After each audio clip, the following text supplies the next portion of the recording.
அனைவருக்கும் வணக்கங்க. பட்டு பாவாடையோட பார்ட் 3 வீடியோங்க. இதுக்கு முன்னாடி இருந்த வீடியோவில் இந்த பட்டு பாவாடையில் நம்ம எப்படி சுருக்கம் பிடிக்கிறது, அதோட அளவுகள் எல்லாமே நம்ம பார்த்தோம்.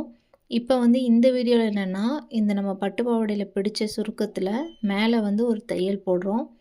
இந்த தையல் பார்த்திங்கன்னா நல்லா ஃபினிஷிங்காக இருக்கும். ஒரு தையலோட அளவும் 2.5 இன்ச் வருதுங்க.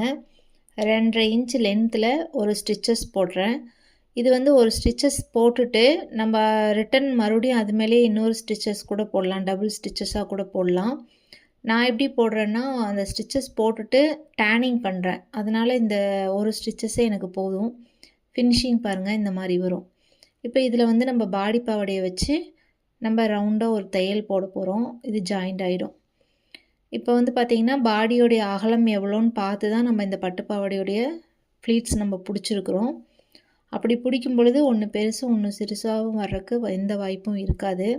பட்டு பாவாடை தைக்கிறது ரொம்ப ஈஸி. இந்த கால்குலேஷன் மட்டும் நமக்கு தெரிஞ்சதுன்னா போதும், நம்ம ஈஸியாக தைச்சிடலாங்க. இப்போ இந்த பட்டு பாவாடையோடைய ஃபுல் லென்த் பார்த்திங்கன்னா 37 இருக்குது. நமக்கு 32 தான் வேணும்.